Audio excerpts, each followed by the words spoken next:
जय श्री कृष्ण मित्रों, आइए देखते हैं सुमित ज्ञान यूट्यूब चैनल में सभी दर्शकों से मेरी तरफ से जय श्री कृष्णा, जय जय श्री सीताराम। आग्रह करेंगे कि हमारे वीडियो में अंत तक बने रहें। आज आप लोगों के समक्ष में ये जानकारी देने के लिए जा रहा हूं कि गुरु शुक्राचार्य ब्राह्मण थे। इनकी पुत्री देवयानी का विवाह चंद्रवंशी महाराज याद से किस तरह से हुआ था, इसका क्या कारण था। आखिर एक ब्राह्मण कन्या चंद्रवंश में क्यों ब्याही गई। एक बार यही प्रश्न जनमेजय ने महाराज वैशंपायन जी से किया। जनमेजय ने कहा, हे प्रभु, मुझको अपने वंश का इतिहास सुनकर अत्यंत हर्ष हुआ। कृपया बताएं कि महाराज यात ने क्षत्रिय होकर के ब्राह्मण शुक्राचार्य की कन्या से कैसे विवाह किया। वैशंपायन जी बोले, राजन, महाराज याति की एक पत्नी शुक्राचार्य की पुत्री देवयानी थी तथा दूसरी असुरों के राजा बृहस्पति की कन्या शर्मिष्ठा थी। शुक्राचार्य संजीवनी विद्या जानते थे। एक बार देवगुरु बृहस्पति अपने ज्येष्ठ पुत्र कच्छ को उनके पास संजीवनी विद्या सीखने के लिए भेजा। कच्छ इस विद्या को सीखने के लिए 1000 वर्षों तक गुरु शुक्राचार्य के पास रहे। जब यह रहस्य दैत्यों को पता चला तो उन लोगों ने कच्छ को मार डालने चाहा। अचानक एक दिन जब कच्छ गायों को चरा रहा था तो दैत्यों ने उसे मारकर उसके मांस को भेड़ियों को खिला दिया। शाम को कच्छ के न लौटने पर देवयानी को बड़ी चिंता हुई। उसने शुक्राचार्य से कहा, पिताजी, संध्या हो गई लेकिन अभी तक कच्छ नहीं लौटा। शुक्राचार्य ने संजीवनी विद्या के बल से जब उसे जीवित करके पुकारा तो वह भेड़ियों के पेट से बाहर निकल आया और गुरु से सारा हाल कह सुनाया। इस तरह शुक्राचार्य ने कच्छ के जीवन की कई बार रक्षा की। एक बार तो असुरों ने उसे जला डाला और फिर उसकी राख गुरु शुक्राचार्य को शराब में घोलकर पिला दी। जब शाम को कच्छ नहीं लौटा तो देवयानी ने फिर शुक्राचार्य से कहा, पिताजी, कच्छ आज फिर नहीं लौटा, मैं उसके बिना जीवित नहीं रह सकती। शुक्राचार्य ने उसे फिर संजीवनी विद्या से जीवित कर दिया। इस बार उसे अपने पेट से ही बोलते देखकर शुक्राचार्य बोले, बेटा, तुम मेरे पेट को चीरकर बाहर निकल आओ और मेरी मृत्यु हो जाने पर मुझे फिर जीवित कर देना। कच्छ ने ऐसा ही किया। इसके बाद पूर्ण विद्या सीखकर जब कच्छ वापस जाने लगा तो देवयानी बोल उठी, कच्छ, मैं तुमसे प्रेम करती हूँ, तुम मुझसे विवाह कर लो। कच्छ बोला, तुम मेरे गुरु की पुत्री हो इसलिए मेरी बहन हुई, मैं ऐसा नहीं कर सकता। यह सुनकर देवयानी क्रोध में आकर शाप देती हुई बोली, तुम्हारी संजीवनी विद्या जो मेरे पिता से सीखी है वो सफल नहीं होगी, मैं तुम्हें श्राप देती हूं। इसके प्रत्युत्तर में कच्छ ने कहा, देवयानी, तुम्हें भी पत्नी के रूप में कोई ब्राह्मण स्वीकार नहीं करेगा। इसके बाद कच्छ देवलोक वापस आ गए। यहाँ देवताओं ने उनका सम्मान करते हुए उन्हें यज्ञ में भाग दिया। राजन, अब तुम समझ गए होगे कि ब्राह्मण कन्या देवयानी महाराज याति की पत्नी कैसे हुई। एक बार देवयानी और शर्मिष्ठा नग्न होकर जल क्रीड़ा कर रही थीं। देवयोग से ऊपर से देवराज इंद्र आ रहे थे। उन्हें देखते ही वे दोनों जल के बाहर निकल पड़ी और कपड़े पहनने लगी, किंतु जल्दी में शर्मिष्ठा ने देवयानी के कपड़े पहन लिए।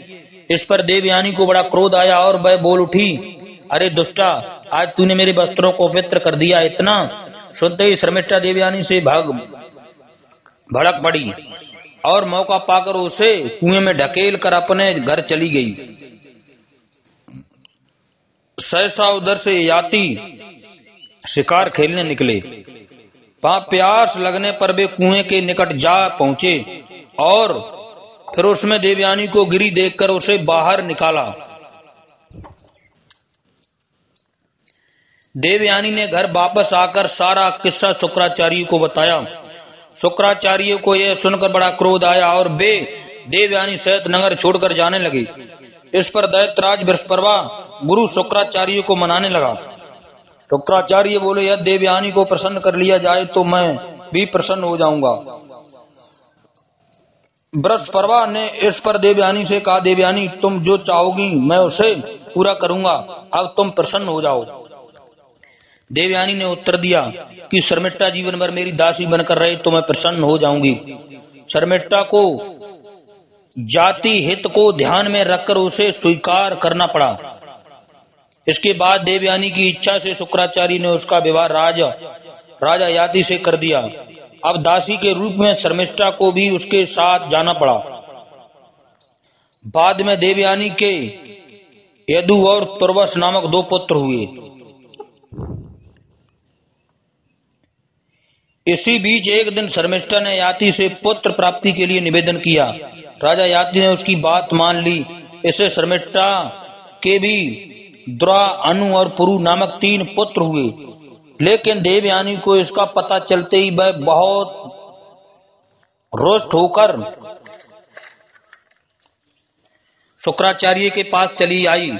शुक्राचार्य ने अब क्रोधित होकर याति को वृद्ध हो जाने का शाप दे दिया और कहा, हे राजा याति, तूने मेरे श्राप वचन को छोड़ा है। महाराज, शुक्राचार्य ने याति से ये कहा था कि ये दासी बनकर के जा रही है, दासी ही रहे, लेकिन तुमने मेरे वचनों को तोड़ा है, तो जाओ तुम वृद्ध हो जाओ। यह सुनकर राजा याति व्याकुल होकर प्रार्थना करने लगे, प्रभु बिना भोग के तृप्ति हुए आपने मुझे बूढ़ा बना दिया। शुक्राचार्य इस प्रार्थना से द्रवित होकर बोले, यदि कोई युवक तुम्हारा वार्धक्य तुम्हारी वृद्धावस्था लेने को तैयार हो तो उसकी जवानी तुम्हें मिल जाएगी। बाद में उसकी जवानी तुम उसे वापस भी कर सकते हो। राजा याति ये सुनकर घर लौटे। फिर देवयानी के पुत्रों को बुलाकर अपनी सारी कथा सुनाई, किंतु उनमें से कोई उनका बुढ़ापा लेने को तैयार न हुआ। इसके बाद उन्होंने शर्मिष्ठा के 3 पुत्रों को बुलाकर अपनी इच्छा व्यक्त की। उसके भी ज्येष्ठ और मंझले पुत्रों ने उनके मनोरथ को पूरा करने से इनकार कर दिया। केवल छोटा पुत्र इसके लिए तैयार हुआ। महाराज याति ने अब उससे जवानी लेकर 100 वर्ष तक भोग किया। फिर पुत्र को उसकी युवावस्था वापस कर तप करने चले गए।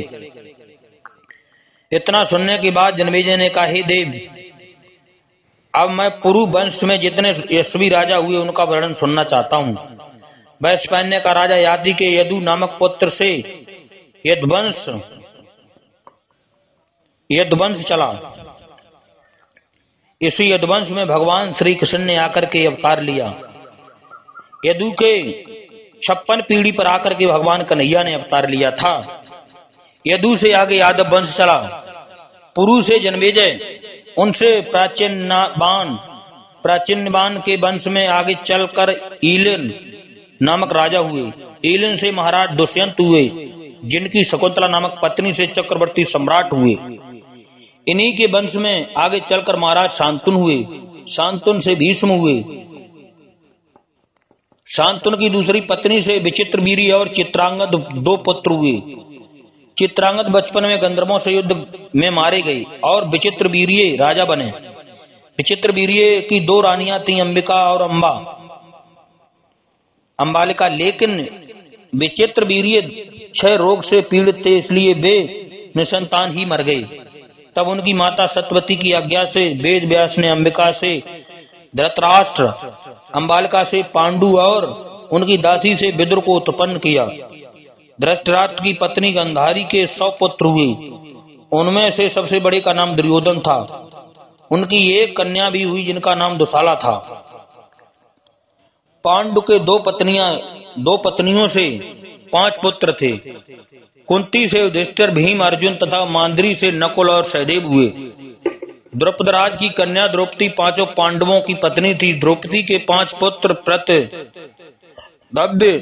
श्रुतसौम, श्रुतकीर्त, शतनीक, श्रुतकर्मा हुए। युधिष्ठिर की दूसरी पत्नी देविका से योधोय, भीमसेन की दूसरी पत्नी बलम्भरा से सर्वहु, अर्जुन की दूसरी पत्नी सुभद्रा से अभिमन्यु, नकुल की दूसरी पत्नी क्रोड़, करेड़ मति से नृम्यृत्य सहदेव की दूसरी पत्नी विजया से सोहोत्र का जन्म हुआ। भीमसेन की हिडम्बा नामक पत्नी से घटोत्कच का जन्म हुआ, लेकिन ये सभी बचपन में ही युद्ध करते हुए मारे गए। इनमें से केवल अभिमन्यु की पत्नी उत्तरा के गर्भ से महाराज परीक्षित हुए। इन्हीं परीक्षित के पुत्र आप 3 भाई हैं और यही पुरु वंशजों की कथा है। जय श्री कृष्ण। मित्रों, हमारे चैनल को सब्सक्राइब करें, लाइक करें और भी ज्ञानवर्धक वीडियो आप लोगों को सुनने के लिए मिला करते रहेंगे। जय श्री कृष्ण। जय जय श्री सीताराम।